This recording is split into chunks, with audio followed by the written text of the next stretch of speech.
Ganga, the divine river of the subcontinent of India, known to the westerners as the Ganges, originates from the mighty Himalayan mountains and flows throughout the north of Bharat.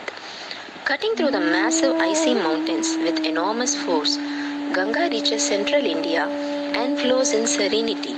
She is the biggest flowing river of India and is a source of water to millions of Indians and also Bangladeshis.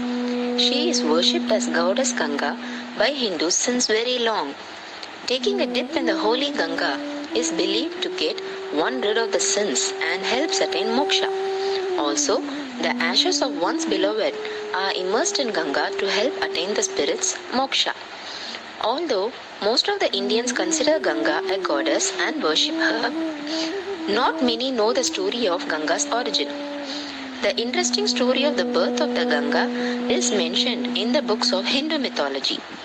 Birth of Ganga as per Vishnu Purana. Lord Vishnu has 10 incarnations referred to as Dashavatara in the Hindu mythology.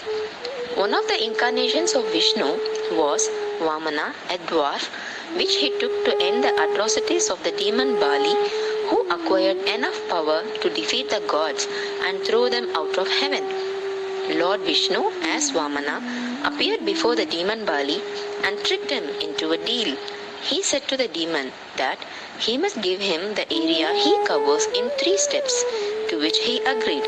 In his first step, he covered the whole earth.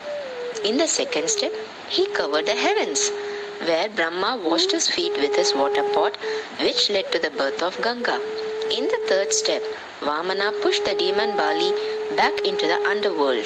The water from Brahma's pot gave birth to Ganga. The holy river Ganga. Durvasa Rishi curses Ganga.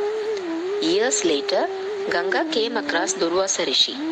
Durvasa Rishi was known to be an incarnation of Shiva and was renowned for his short temper. When Ganga met Durvasa, his cloth was carried away by the wind.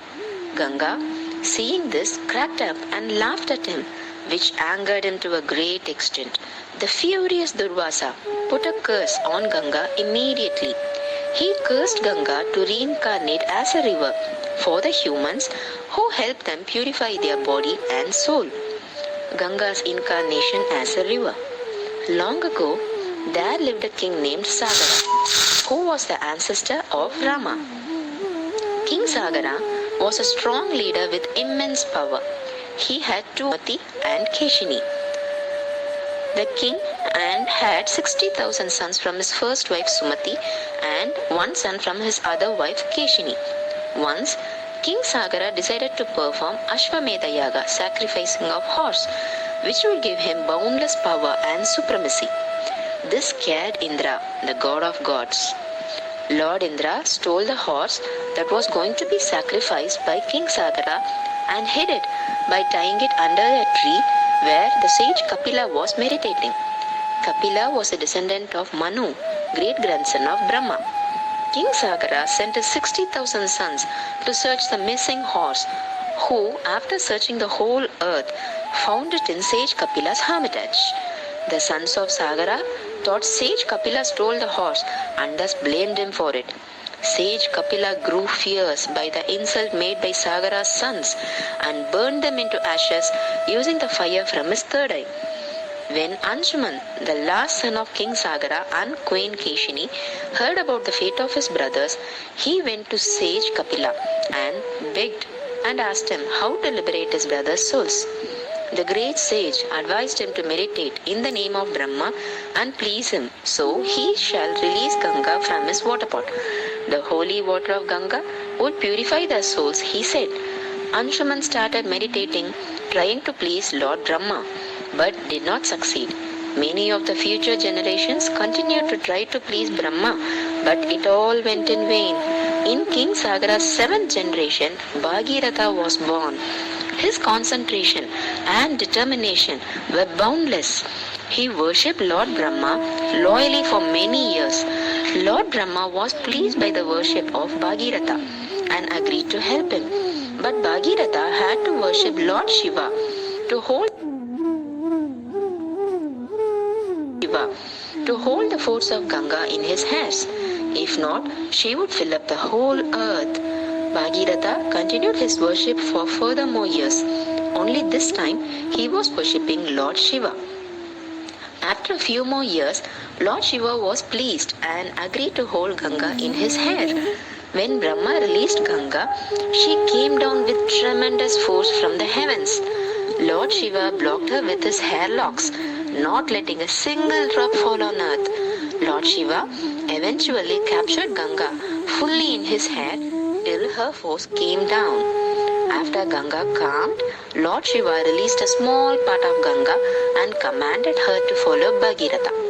When Ganga followed Bhagirath, she flowed with enormous force, creating an immense turbulence which led to a flood which destroyed the hut and the fields of Seth Janu. Seth Janu was greatly angered by this act of Ganga and drank up and swallowed Ganga completely as a revenge. The gods prayed along with Bhagirath to Seth Janu. The sage calmed after a while and thus released Ganga, and thus she continued following Bhagirath. Due to this, Ganga is also known as Jahnavi. As Ganga followed Bhagirath, millions of people bathed in the holy river to purify themselves. Finally, Ganga reached the tree of sage Kapila. The 60,000 souls of the sons of King Sagara were thus liberated by Ganga, and thus Ganga became the holy river of Bharat. To this day, the Hindus of India worship Ganga, take holy dips to purify themselves of their sins. It is believed that the holy river will dry up at the end of Kali Yuga. Dear Baba devotees, let us understand certain lessons from the story of Ganga. Lord Brahma, the creator god, has given the river Ganga to purify and liberate from sins of human being. In the same way, our lovely Baba has given us Satcharita. Baba himself said in the epilogue that those who do Parayan of Satcharita with devotion will be taken care of by Baba, and all their needs will be fulfilled. In Satcharita itself, in chapter 4, it is mentioned that Baba brought waters of Ganga and Yamuna from his lotus feet when one of his devotees wanted to go to Prayag for holy dip. This indicates Baba is the incarnation of Lord Shankar, who is controlling river Ganga in his hairs. Baba helped his devotee from traveling to Prayag from Shirdi. This denotes Baba will fulfill all our wishes if we surrender to him. Baba is so lovely to all of his devotees. Let us all do Parayan very sincerely, immerse ourselves fully into the ocean of Sai Satcharita. Satcharita is like the holy Ganga, will liberate us from all sins, will bring good things to our life, and all our difficult times will see an end slowly. We should follow with Shraddha, have Shaburi, and surrender ourselves fully into the lotus feet of Baba. Rest will be taken care by Baba. Om Sai Ram.